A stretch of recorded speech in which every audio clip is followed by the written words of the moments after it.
For my money, I would say The Bells is far and away the worst episode of Game of Thrones. The Long Night is also a very strong contender, but The Bells being the penultimate episode, this kind of big endgame climax that brings all of our players to the state at which things end, is just such a disaster on so many levels. All of these characters are being insane and nothing like what they've been like for the last 8 years, and I think that a lot of it could be traced back to David and Dan's writing. But there is an interesting note. As the show kind of exceeded its source material, George Martin gave David and Dan a few notes on certain things. We know that the burning of Shireen came from a note from Martin. We know that Bran being king came from a note from Martin. And I think the bells, as a very vague kind of concept, came from Martin as well. I think that something very similar to the bells is going to happen in the Game of Thrones books. I don't think it'll be in the Winds of Winter. I think it'll be in A Dream of Spring if that book is ever published, but I think that it will make a lot more sense when it's published in its written form. As David and Dan realized, likely, that this is a crucial part of the end game of the story, that they really cannot reach the relevant endings for any of the important characters without having this massive cataclysmic event happen. But they realized they'd cut a few very crucial elements. Out of the gate, I think that one massive element as to why this sequence and even the last couple of seasons don't work on the face of it are Dany's opposition, specifically Cersei. I think Cersei will still be a very important player in the book. She will likely have something to do with the wars to come, but she won't be the queen that Daenerys is opposing on the throne. As it currently stands, at the end of A Dance with Dragons and the beginning of The Winds of Winter, Cersei is awaiting her trial by the Faith of the Seven. In all likelihood, she'll win this trial, be it a trial by combat, trial of the Seven, or a massive wildfire explosion like happens in the show. But regardless of any of those factors, she will come out of it extremely unpopular. Either Robert Strong will be revealed to be this undead zombie viewed as an affront to the faith, or she will blow up the faith like she does in the show. While that action in and of itself is fairly characteristic of Cersei in either medium, she does burn a portion of the Red Keep in the books as well.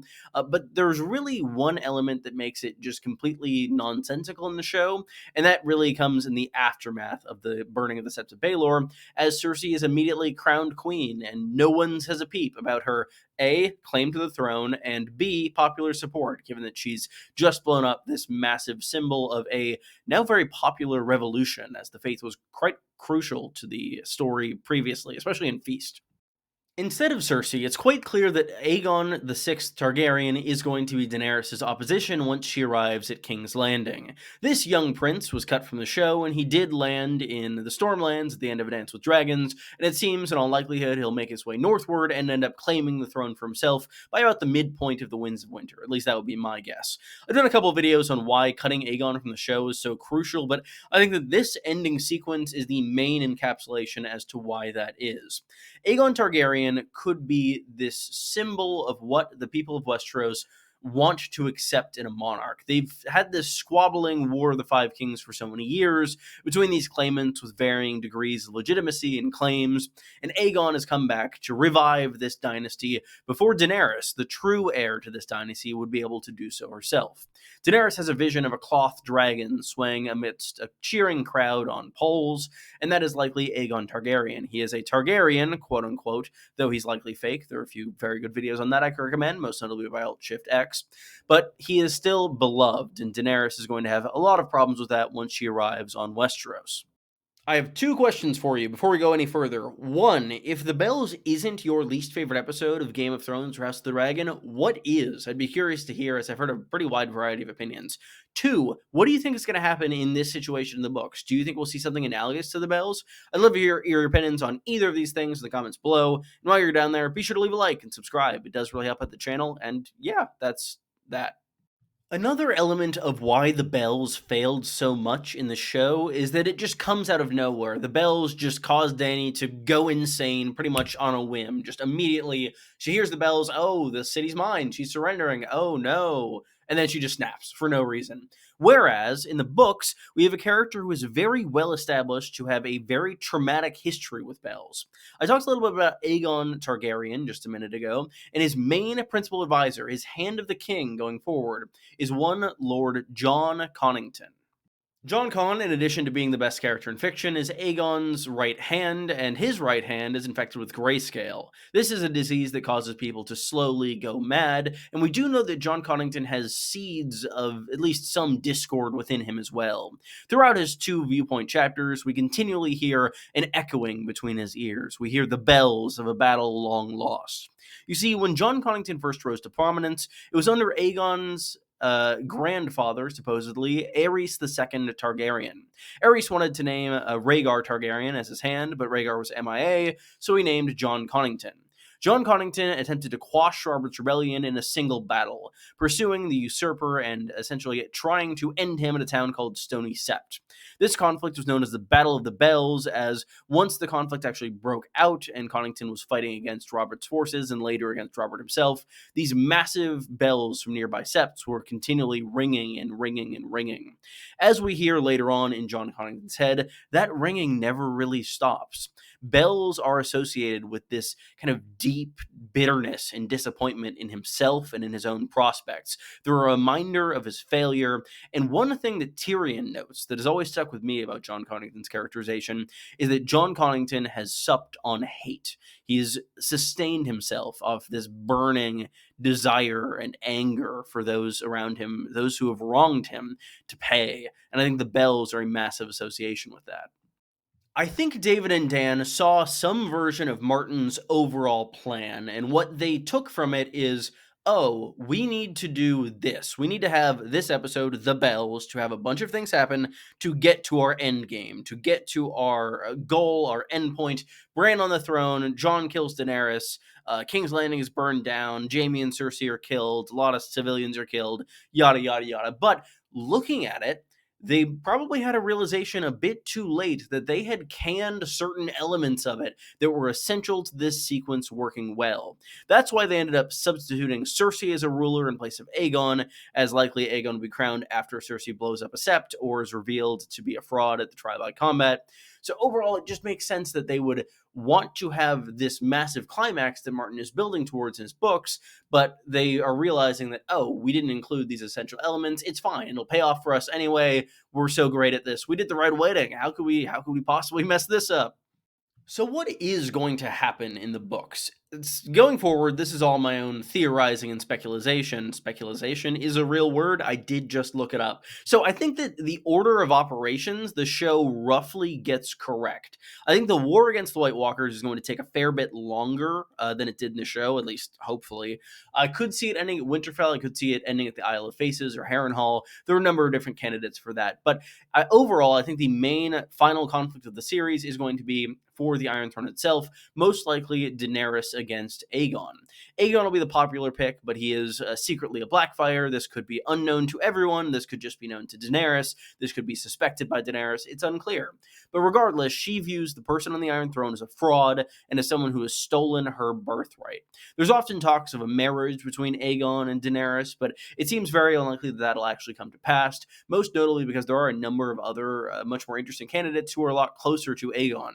Most notably Aerion Martell, which very much could make sense with Aegon being very impulsive and Aerion being great at seducing impulsive young lads. Also, I've seen a fair few people float Sansa Stark for this possibility. With that said, Daenerys will likely turn her gaze southward and finally attempt to claim the throne that should be hers.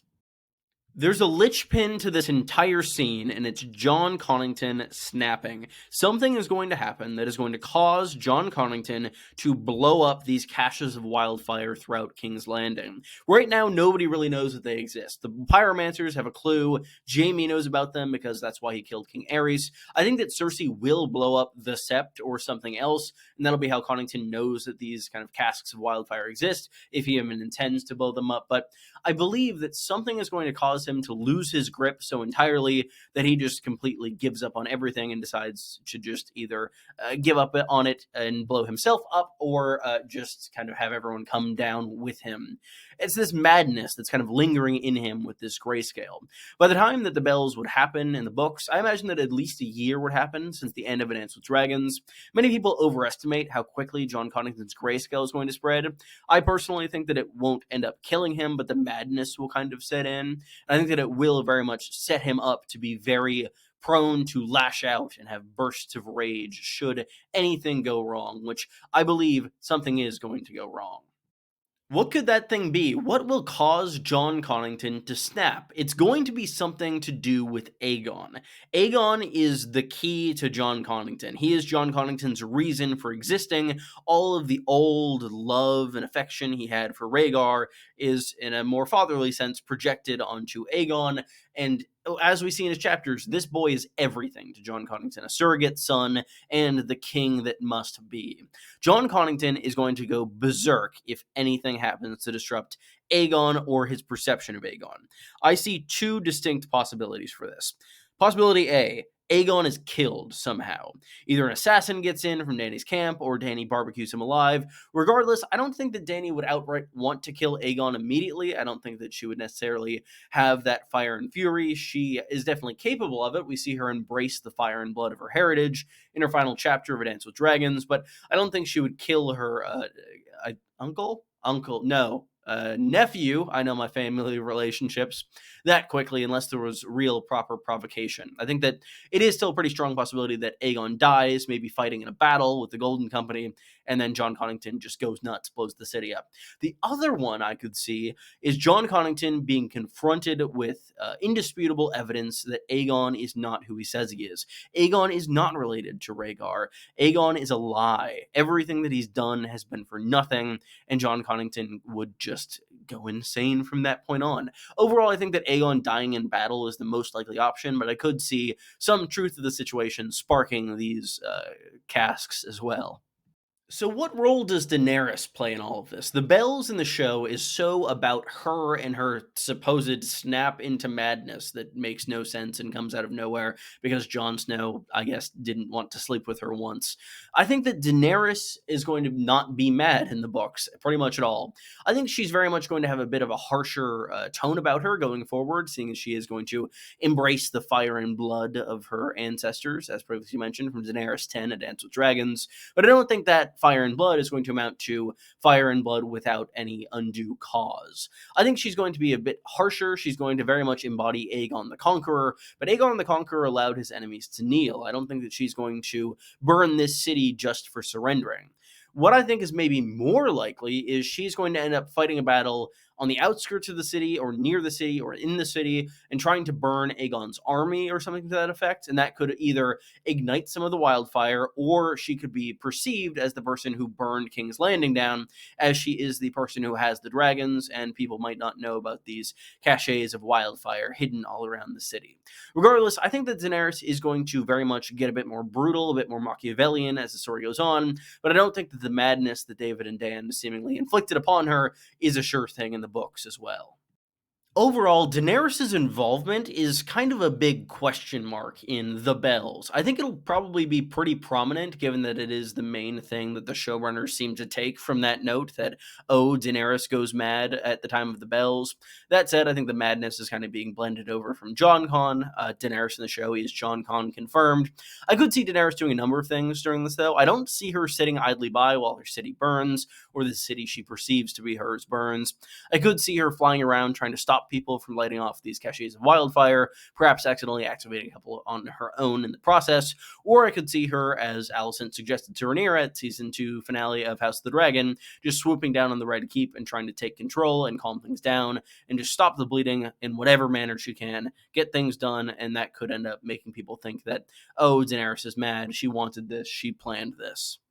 It's also worth noting that there are two other dragons potentially in play at this stage, neither of which is controlled by Daenerys. While Daenerys hatched both Viserion and Rhaegal, she only is bonded to Drogon. She can only ride Drogon, she only directly interacts with and really controls Drogon. The other two are pretty much fair game at the end of Dance with Dragons. I think that it's likely that one of them might be claimed by Euron or Victarion. I could see one being claimed by Jon Snow or even Aegon himself.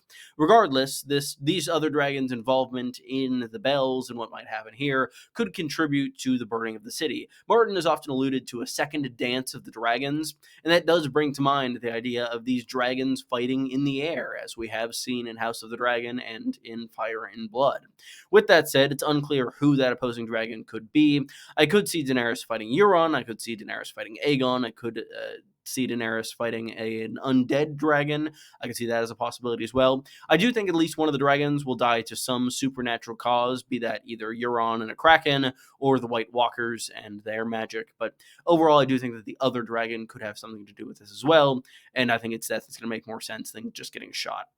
The Bells is undoubtedly going to be a very important portion of the ending of A Song of Ice and Fire. I think it will result in the deaths of Aegon the Sixth Targaryen, Lord Jon Connington, Aerion Martell, and I think it will very much act as George R. R. Martin's sacking of the Shire. This is something that happens at the end of Tolkien's Lord of the Rings, and Martin has long referenced it as something he wants to mimic in A Song of Ice and Fire. King's Landing is kind of the main central location of this entire series. Winterfell is where many of the characters are from, all of the Starks and Jon Snow, but King's Landing is most frequently the point of focus of this entire story. It's such a centrally located place, and it just ends up being very important to many goings on, and it is just so iconic to the series. I think that destroying it in Dragonfire and potentially in a grayscale plague is very much a way to line up with that Scouring of the Shire idea that after an adventure concludes, there is going to be some negative consequence or lasting harm on the homes of people living therein. I look forward to it in the books. I am not looking forward to some of the deaths that'll come with it, but I also want to mention, I don't think Jaime and Cersei will die in the Bells. I think they'll probably be elsewhere. I think the only reason they died in King's Landing at this point is because Cersei was the ruler, which is not supposed to happen in the books. I think that if they're going to die, it's going to be at or near Casterly Rock and maybe a little earlier than the Bells. Thank you all so much for watching. If you enjoyed this video, be sure to leave a like and subscribe. I would really appreciate it. It really helps me grow the channel, and it is free. I'd love to hear your opinions in the comments down below. What do you think is going to happen in regards to the Bells and the books? Do you think it is a note from George R. R. Martin? I'd love to hear your opinions in the comments down below. I appreciate all of that as well. And yeah, I'll have many more videos on A Song of Ice and Fire coming in the near future. And yeah, we got big stuff coming next year. Duncan Egg coming out. I'm really looking forward to that. And yeah, thank you again for watching, and I will see you all in the near future. Goodbye!